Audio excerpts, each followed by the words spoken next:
Hi, I'm Emily. I'm Sarah. I'm Cindy. And I'm Melissa. And we're the Fluoride team. We're designing a process to remove ionic fluoride from drinking water. There is reported to be moderate to high levels of fluoride concentration in drinking water in regions such as India, whose main source of drinking water is from groundwater. The pollution of groundwater and the pollution in groundwater in such regions is due to the natural dissolution of fluoride, apatite, and topaz from bedrocks, which increases the fluoride concentrations. An increased intake of fluoride in drinking water increases the risk of getting fluorosis, which is a very painful disease that affects the entire body.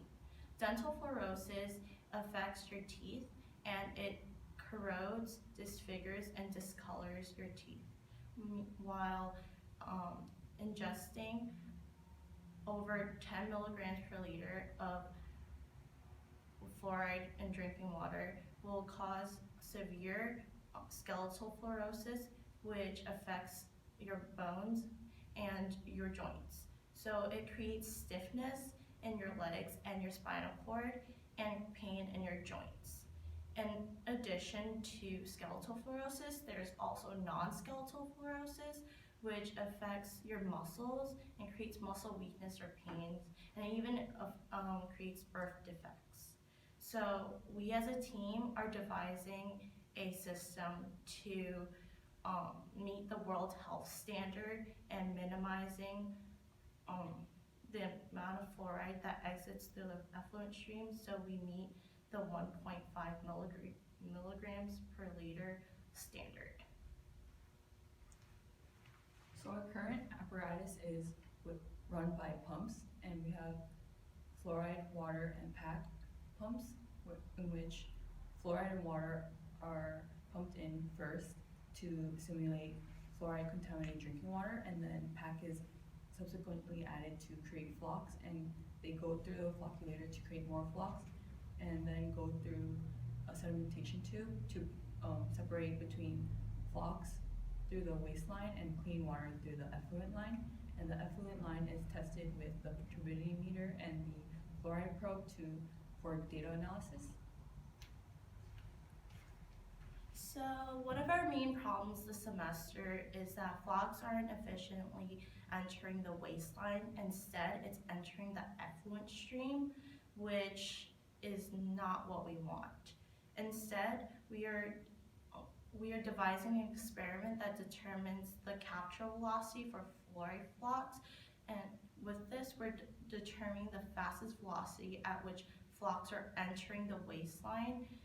And using this data from this experiment, we are going to devise a fluoride-specific sedimentation system where we will use the capture velocity determined. And our current system works, but the fluoride concentrations in the effluent stream do not meet the standard, as I mentioned before. So we are further optimizing it to minimize the flocs from exiting the effluent stream.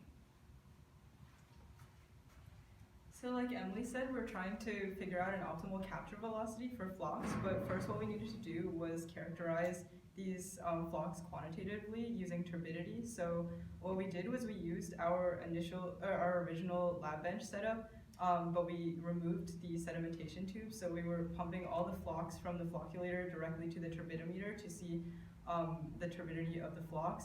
Our controls were the flow rate of water, which we got from previous semesters where we knew flocculation was good at that flow rate. And then we used 5 milligrams per liter of fluoride for every trial, and then we varied the PAC dosages in increments of 5 milligrams per liter to see how turbidity would change over different PAC dosages.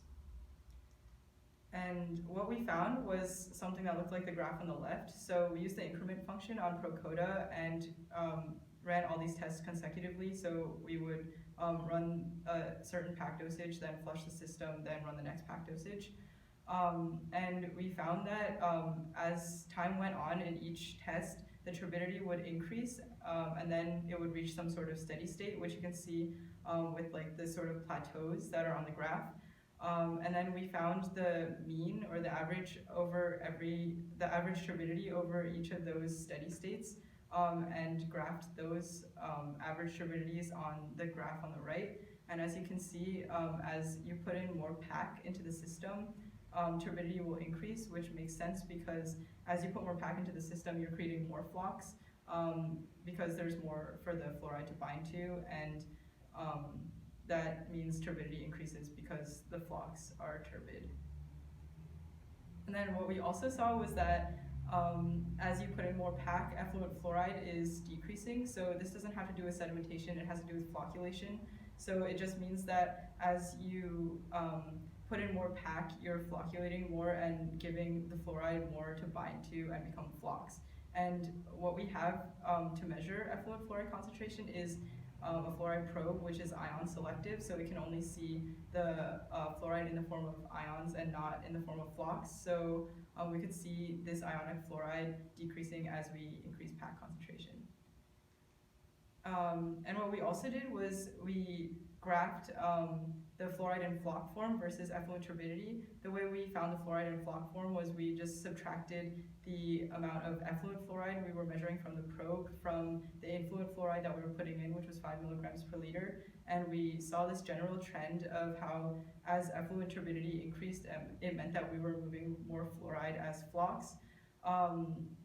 We do have more data from different days, so all the graphs that we were showing in this presentation are from like single days, but we do want to graph it all in the future on the same graph so that we can fill out the graph more and create a trend, hopefully. So the turbidity experiment is basically used to find a calibration between the turbidity and also the concentration of aluminum in the form of flocs that were created. And so we wanted to use this information to do our capture velocity experiment. So we wanted to find the velocity at which all or most of the flocs would leave through the waste, and minimal flocs would leave through the effluent. And as you can see, this is our following setup. So we have a waste pump that draws flocs through and into the turbidimeter, and then the other side is the effluent. So we can see that the waste pump is what is driving the flocs out. So we use the waste pump in order to vary our capture velocity. So basically we determine different capture velocities, and then we determine the waste pump flow rates based on those capture velocities, and we saw how turbidity varied with that. And so here you can see our results. We used 20 milligrams per liter of PAC just because this is a concentration that was found to be pretty effective at creating flocs. And the red line shown is what we got with our turbidity experiment. This was at a value of about 10. So you can see that at none of these capture velocities, all of these capture velocities, all of the flocs were leaving. So we can see that even at the most optimal capture velocities, flocs leaving the waistline was not perfect still. But at low capture velocities, you see that very few flocs are leaving. And this makes sense because at low capture velocities, the flocs would not have enough force to leave. At more intermediate capture velocities, we find that the most flocs are leaving, and these are our best capture velocities. And the most optimal one was found to be at 14 millimeters per second. And at very high capture velocities, we found that the effluent turbidity was also very low. And this result didn't really make sense because you would imagine that the greater the capture velocity, the more flocs would be leaving. So more experiments have to be done in order to verify whether this is true or whether this is just because of a problem with our turbidimeter. And we also determined the fluoride concentration for this experiment as well. And this fluoride concentration is an ionic fluoride concentration, so not the fluoride that's in flocs. And we found that the fluoride concentration was pretty steady at around 2 milligrams per liter, and this is pretty consistent with our previous results with the turbidity experiment, 20 milligrams per liter. And this shows that about 60% of the fluoride is being removed. in the form of flocs, since the total concentration that we inputted was 5 milligrams per liter. And this shows that while sedimentation is important, it's also important for us to look at the efficiency of PAC and fluoride binding. So for our future tasks, we hope to perform more capture velocity experiments since we only performed one, and we hope to validate our observations. And so we also hope to research the varying parameters of fluoride to PAC binding, such as pH and other effects that affect the binding of it, so that we can optimize the fluoride removal even more. And in the end, we hope to fabricate a fluoride-specific sedimentation tube, since our current sedimentation tube is removing flocs at a lower efficiency than the World Health Organization standard, and we hope to increase the efficiency of the system to bind fluoride to create a fluoride removal system at the standard that we want, and hope to synchronize it with the gravity-powered system and create a plant for places with high fluoride concentrations. Thank you.